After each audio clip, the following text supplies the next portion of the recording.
I'm going to tell you a story about me and maybe you can relate to it. If you can't, then shut up.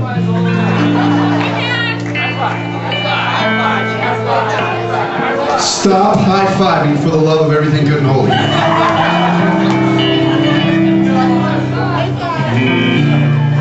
Sir, you did an amazing job. This is a beautiful crowd. You guys are beautiful people. Listen. Thank you. This is actually my daughter's name, Jade. Hey, stop whistling at my daughter. I'll kill you. Alright, seriously, listen. Life is full of tricks, isn't it?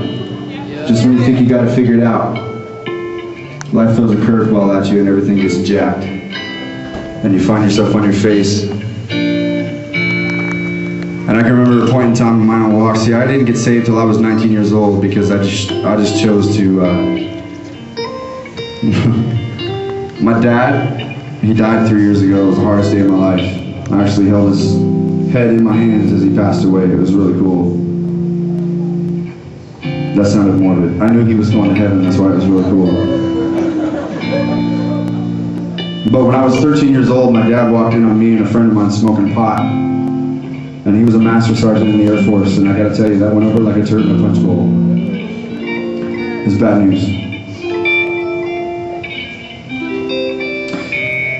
But I didn't give my life to Christ till I was 19 years old, and honestly, I didn't give my life to Christ because I went to some concert like this, or I went to some teen revival, or church camp, or anything like that.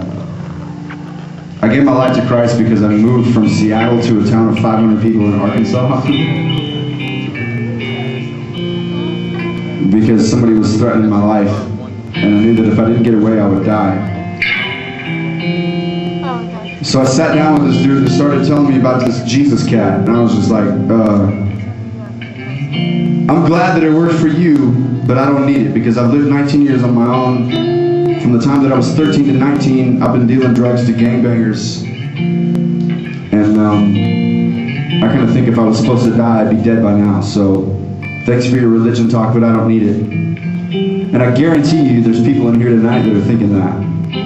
Or at least there's people in here tonight that know somebody that thinks that.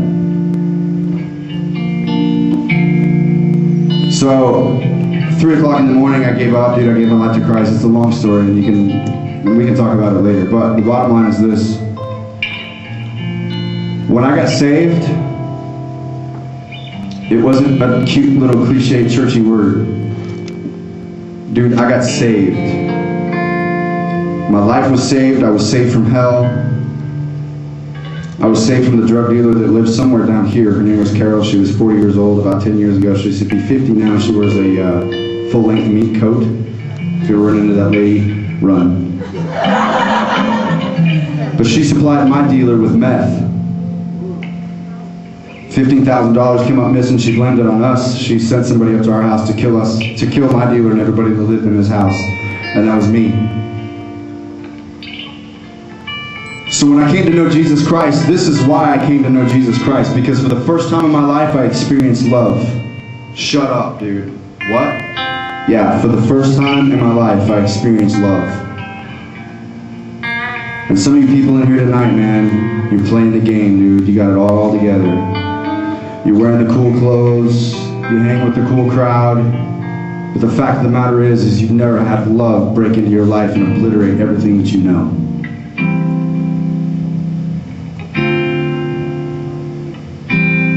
I gotta tell you, dude, from personal experience, no heroin, no meth, no chick, nothing will ever compare to the glory. And when I say glory, I don't mean a cute little churchy word. I'm serious, the glory. The freaking blinding glory of Jesus Christ, who wraps his arms around you and just loves you the way you are, no matter where you're at, no matter what you're doing, no matter what you're going through. Doesn't matter if you're strung out. Doesn't matter if you want to kill yourself tonight after you go home. It doesn't matter. Jesus Christ loves you where you're at. And that's the bottom line. I don't make the rules. I'm just telling you. So I gave my life to Christ when I was 19 because I gave up. I gave up because I was sick of fighting.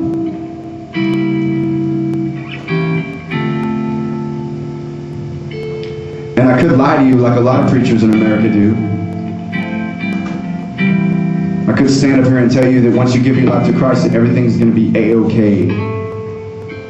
You're never going to have any problems ever again. And if you just sow your seed into my ministry, you'll be healed of your cancer. If you sow your seed into my ministry, if you give me money for my ministry, dude, that's all bunk.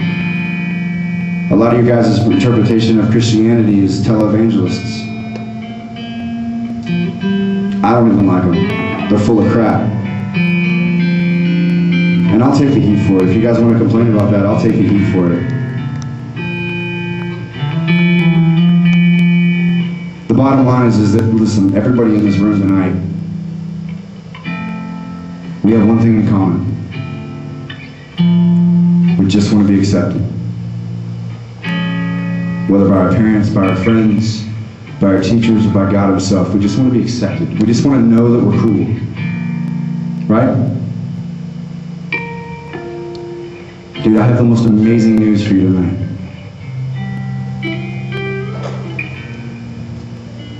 You're accepted. It's that easy, dude. Doesn't matter how ugly you are, how fat you are, how pretty you are, how tall you are, how cool you are. The bottom line is you're accepted. You're loved, dude. You're loved by Jesus Christ. So after I got saved, I moved on and I started walking this thing called the walk with the Lord. I was confused, dude. I didn't know what was up, dude. The only thing I knew is that a cross saved my life. That was all I knew. Jason, you were ripping it up on guitar, dude.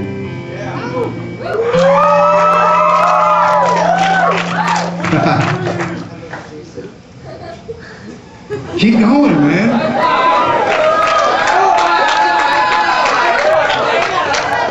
Stop at the high fives for the love of everything good and holy. So I became a youth pastor because I figured that's what you're supposed to do. You get saved and you're supposed to just go into the ministry. So I became a youth pastor. And I remember sitting there thinking, dude, I have no idea what I'm doing. I'm teaching these kids, like 30, 35 kids, every Wednesday night, every Sunday morning. And I have no idea what Christianity is. And here's a record breaker for you. Ready? Some of you guys are going to get mad, especially the older generation, but that's okay. Because I'm willing to take it, and I think God's big enough to be able to handle your anger. But this is the bottom line. I got raging mad at God. Dude, I was so mad at God. Here's why.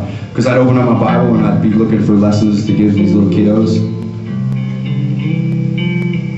And I started reading all these stories about Moses, dude, taking out a stick and sticking it in the freaking Red Sea, and dude, the Red Sea would just split in half. An entire nation, a nation of people would march across the sea on dry ground.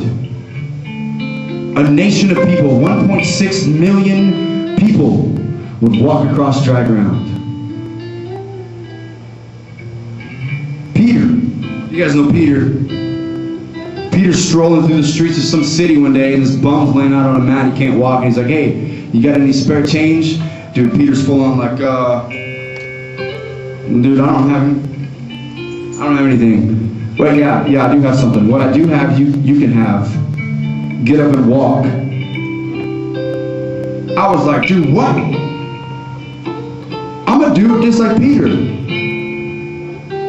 I pee just like Peter does. I'm a dude. You get what I'm saying with that, dude? He's a guy.